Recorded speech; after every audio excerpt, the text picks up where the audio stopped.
नमस्कार दोस्तों, अगर आपके लिए स्टोरी बनानी नहीं आती है तो मैं दोस्तों गारंटी लेता हूँ इस वीडियो को आप पूरा देख लो। अगर स्टोरी में गलती निकले तो मेरे चैनल पर आकर कमेंट कर देना दोस्तों, और मुझसे कहना कि हाँ मुझ पर स्टोरी नहीं बनी। लेकिन दोस्तों मैं यहाँ पर नियम तो बताऊँगा 15 आपके लिए, लेकिन मैं ये कहूँगा अगर आपने नियम को फॉलो कर लिया तो स्टोरी में गलती नहीं निकलेगी। मैं ये नहीं कह रहा हूँ एक में नहीं, ज़िंदगी में कहीं भी बनाना स्टोरी अगर गलती निकल आए तो आप दोबारा से मेरे चैनल पर आकर कमेंट कर सकते हो कि हाँ स्टोरी में गलती निकली। लेकिन आपको उन 15 नियमों को कंप्लीट कर लेना है, और ख़ासकर जब पेपर देने जान कहीं भी जाओ तो आपके लिए तब तो इन नियमों को ज़रूर कंप्लीट करके जाना है। ठीक है, चलिए पहले नंबर का नियम क्या है हमारा, हम आपके लिए बताने वाले हैं। पहले नंबर का नियम है हमारा, ध्यान रखना है आपके लिए, अनुवाद करने से पहले हिंदी में गद्यांश को जिसका हमें अनुवाद करना है भली भांति पढ़ तथा समझ लेना चाहिए। ये शब्द मैं क्यों लिख रहा हूँ आपके लिए, इसका बहुत ही ज़्यादा यूज होने वाला है। यूज क्या दोस्तों, मैं बताऊंगा कि इसकी कितनी लोग इसका हिंदी में मतलब नहीं समझते हैं और इसकी इंग्लिश बनाने बैठ जाते हैं जिस ठीक है। और इसका एग्जाम्पल मैं आपके लिए 13 नंबर का जो नियम बताऊंगा उसमें बहुत ही अच्छे से एग्जाम्पल दूंगा कि हिंदी को समझना पहले क्यों जरूरी होता है इंग्लिश बनाने से पहले। चलिए ये तो पहले नंबर का नियम हो गया। ठीक है, अब चलिए दूसरे नंबर पे बात करते हैं। जहाँ तक संभव हो शब्द चुने हुए तथा सरल हो।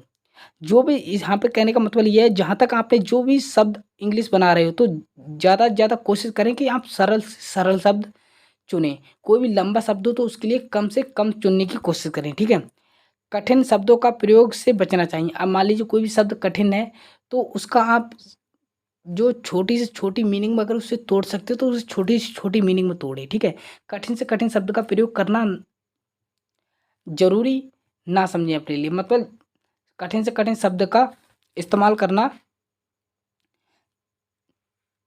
से बचना चाहिए आपके लिए। जो कठिन शब्द हैं उसके प्रयोग से आपके लिए बचना चाहिए। ठीक है, अनुवाद दिए हुए वाक्यों के अनुरूप ही करना चाहिए।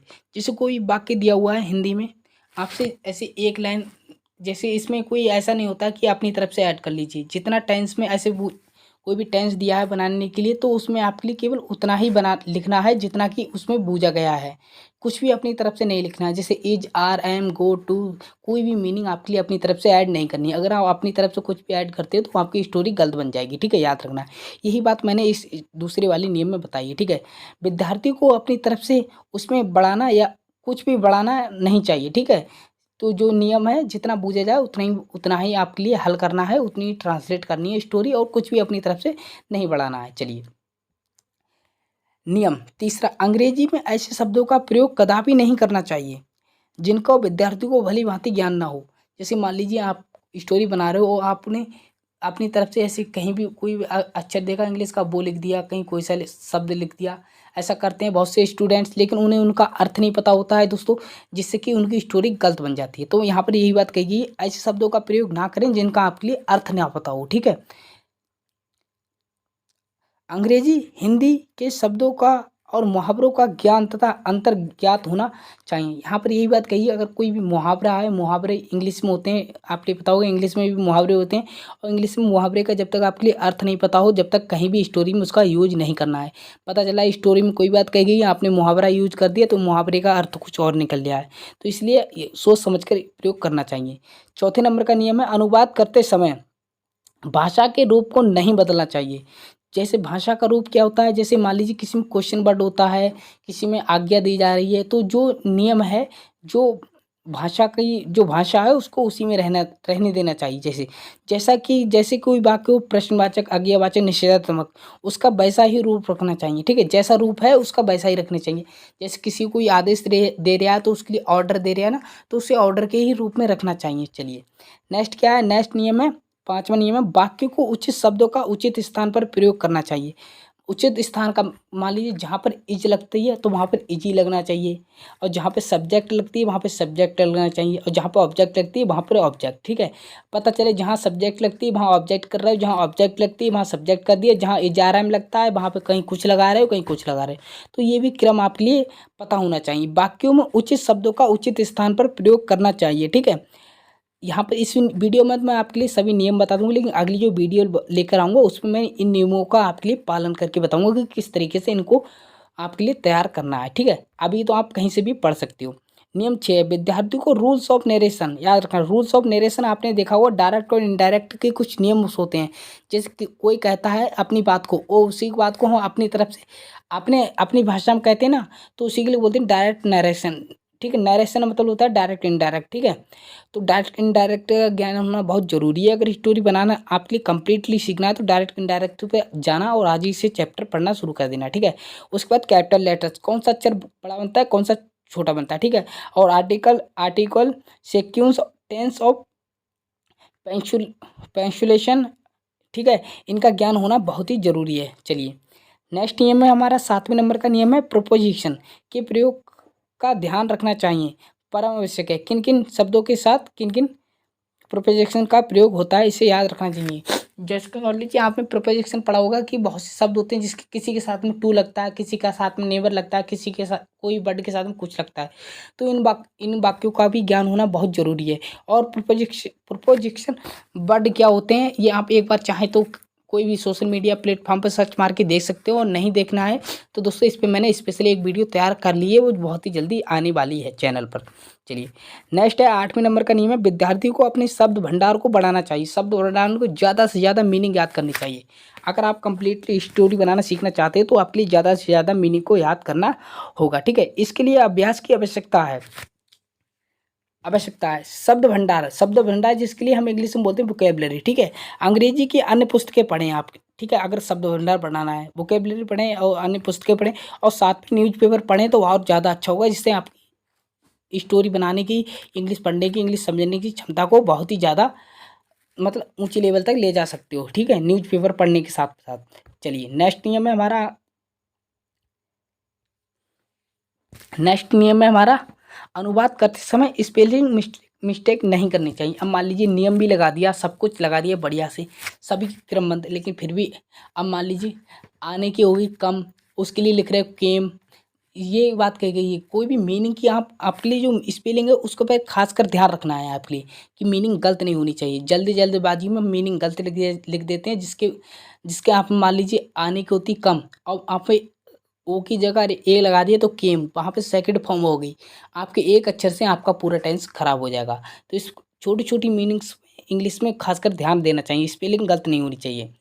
नेक्स्ट नियम है हमारा अंग्रेजी में अशुद्धियों से बचने के लिए, वेरी इंपॉर्टेंट नियम है। ठीक है, अंग्रेजी में अशुद्धियों से बचने के लिए सेंटेंस वाले अध्याय का पूर्ण अध्ययन करना चाहिए। सेंटेंस, अब आप सेंटेंस जानते होंगे कौन से होते हैं, प्रेजेंट पास्ट फ्यूचर, इन तीनों टेंसों का एक चैप्टर होता है जिसमें कंप्लीटली बताया जाता है कि अंग्रेजी को किस तरीके से समझा जाता है और कौन से टेंस में कौन सा रूल्स लगता है। ठीक है, तो ये पूरा चैप्टर आपके लिए पढ़ लेना है। ठीक है, अब मैं आपके लिए ये तो नहीं बताऊंगा इसमें क्या क्या पढ़ना है, मैं ये कह रहा हूँ पूरा चैप्टर आपके लिए कंप्लीट कर लेना है। ठीक है, और इससे क्या लाभ होगा। ठीक है, अध्याय में किस प्रकार से सही अंग्रेजी लिखी जाती है, इस जो अध्याय है इस सेंटेंस में बताया गया है कि किस प्रकार से अंग्रेजी लिखी जाती है और किस प्रकार से पढ़ी जाती है। चलिए नेक्स्ट नियम है हमारा लंबे लंबे तथा बड़े बड़े वाक्य नहीं लिखने चाहिए।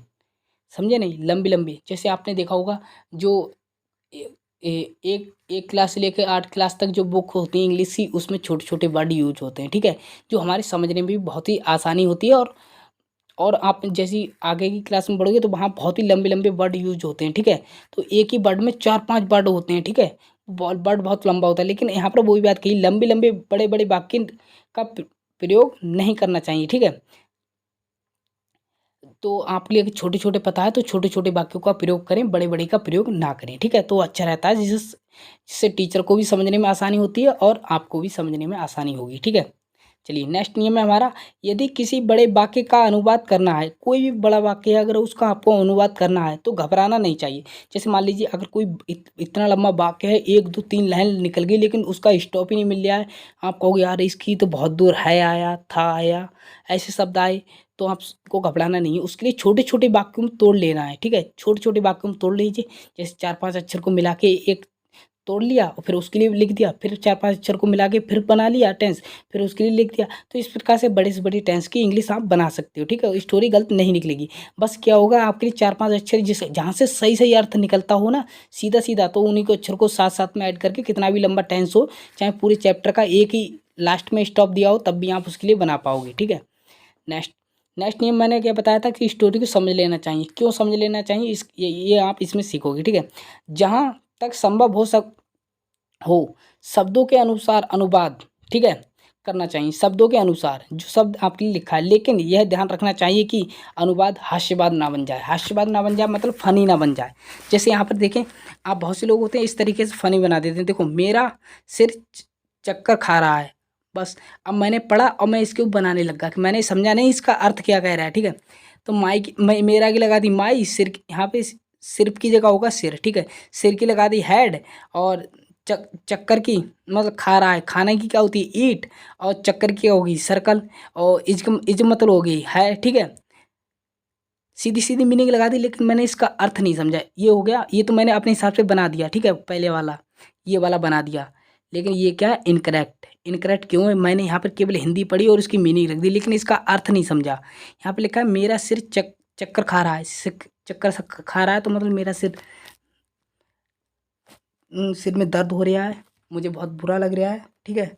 तो आप देखो नीचे वाला देखो, I am feeling sleepy, I am feeling giddy, ठीक है, गाइडी, ठीक है, आई एम फीलिंग गाइडी, ठीक है। अब आप देखो नीचे वाला, आई एम फीलिंग, मुझे महसूस हो रहा है, गाइडिंग मतलब दर्द, कुछ भी। यहाँ पर मैंने चक्कर आ रहा है, घबराहट हो रही है, तो ये जो गड्डी शब्द है ये एक सोच के समझने वाला अक्षर है, ठीक है, सोच समझने वाला अक्षर है, ठीक है। अब इसमें देखो मैंने सीधी सीधी मीनिंग लगा दी, my head is a eating circle, तो ईटिंग माने खाना, सर्कल माने घूमना।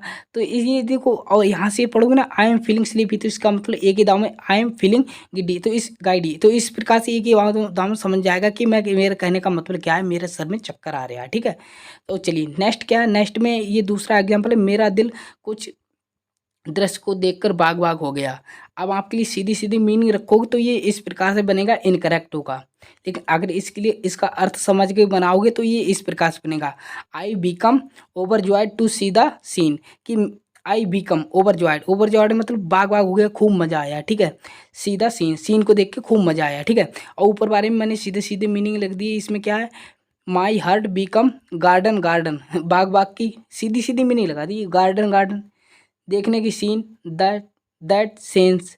देखो मीनिंग तो मैंने इंग्लिश में रखी है, लेकिन इसका अर्थ नहीं समझा, ठीक है। पहले हिंदी में अर्थ समझो, इस कहने का मतलब क्या है, ठीक है, उसके बाद इंग्लिश बनाओ, तो ये आपकी इंग्लिश बढ़िया बनेगी। देखो, I become overjoyed to scene the that, मतलब मैंने एक दृश्य देखा जिससे देखने के बाद मैं बहुत खुश हुआ, ठीक है, प्रसन्न हुआ। तो यहाँ पे देखो, आई बिकम ओवरजॉयड, ओवरजॉयड मतलब बहुत ज़्यादा प्रसन्न हुआ, ठीक है। टू सीन दैट सीन, सीधा सी दैट सीन मतलब सीन को देखने के बाद। चलिए 14 नंबर का नियम है हमारा, 14 नंबर का नियम है, अंतिम महत्वपूर्ण बात जो है प्रत्येक विद्यार्थी को ध्यान में रखनी चाहिए कि हैंड राइटिंग बहुत सुंदर और साफ होनी चाहिए। क्यों, हैंड राइटिंग साफ होगी तो आपके लिए अच्छे नंबर मिलेंगे, और स्टोरी आपके लिए अगर एक दो अक्षर गलत भी लिख जाएगा ना, हैंड राइटिंग बढ़िया होगी तो वो उस पर फोकस नहीं जाएगी। हैंड राइटिंग गंदी है और आपकी स्टोरी चाहे कितनी भी बढ़िया हो, लेकिन फिर भी नंबर कट जाएंगे। नेक्स्ट नियम है 15 नंबर का नियम उन स्टूडेंट्स के लिए जो बहुत ही बिल्कुल नए होते हैं। उन्हें ऐसे मान लीजिए गो है, अब उन्हें बता दी कि गो माने होता है जाना, ठीक है। अब उस बाद में आगे जाता हूँ, अब वो कहेंगे गो माने तो होता है जाना, लेकिन जाता हूँ की बताई नहीं, जाती है जाती ही की नहीं बताई, जाते हैं कि नहीं बताई। तो भैया सबके लिए एक ही शब्द लगेगा गो, ठीक है। जाता है, जाती हूँ, जाना, खाना, जाना, जाते हैं, जातो हो, जाओ, इस सब के लिए एक ही शब्द लगता है, ठीक है। बात करें लिखना, लिखता हूँ, लिखती हूँ, लिखते हैं, लिखते हैं, लिखती हूँ, इन सभी के लिए एक ही शब्द लगता है राइट, ठीक है। और आने की क्या होती है कम्स, और पढ़ाने की क्या होती है टीच, और टू प्ले खेलना, खेलने के लिए क्या लगाते हैं टू प्ले, ठीक है। और पढ़ना के लिए पढ़ना, या पढ़ने के लिए क्या लगाते हैं टू रीड, और सीखना या फिर पढ़ने के लिए याद करने के लिए क्या लगाते हैं लर्न। तो ये थे कुछ इंपॉर्टेंट्स नियम दोस्तों। और अगर दोस्तों बात करें स्टोरी किस तरीके से बनाते हैं, तो दोस्तों कुछ एग्जांपल में मैं आपके लिए स्टोरी बना के दिखाने वाला हूँ कि किस तरीके से बनाते हैं। तो हमारी स्टोरी क्या है, मनुष्य एक विचारशील प्राणी है। अब इसके लिए कैसे बनाएंगे दोस्तों, जैसे कि मैंने विचारशील की आपके लिए पहले बता चुका हूँ मीनिंग क्या होती है, सेंसिबल, ठीक है। तो चलिए हम बना लेते हैं। और प्राणी की क्या होती है, प्राणी की होती है क्रिएचर, ठीक है। और है की क्या होती है एज। चलिए अब हम इसके लिए बनाते हैं। तो इंग्लिश क्या हो जाएगी, इसकी इंग्लिश हो जाएगी man is a sensible creature. चलिए अब हम दूसरा वाला टेंस पकड़ते हैं।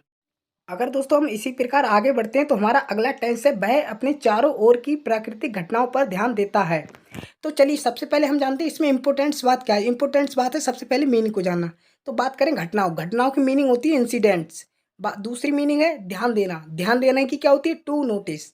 तीसरी मीनिंग है चारों ओर, चारों ओर की मीनिंग क्या होती है अराउंड। चौथी मीनिंग क्या है प्राकृतिक, प्राकृतिक की मीनिंग क्या होती है नेचुरल। अब चलिए ये टेंस, ये देखो स्टोरी है, स्टोरी का टेंस मैंने निकाल दिया है। अब इस टेंस को देखो कितनी आसानी से बनाते हैं, ठीक है। देखो ही पेस टू नोटिस, वह ध्यान देता है, ठीक है। ही पेस टू नोटिस, वह ध्यान देता है, किस पे देता है नेचुरल प्राकृतिक पर। इंसिडेंट्स घटनाओं पर, अराउंड मतलब चारों ओर, हिम मतलब अपने।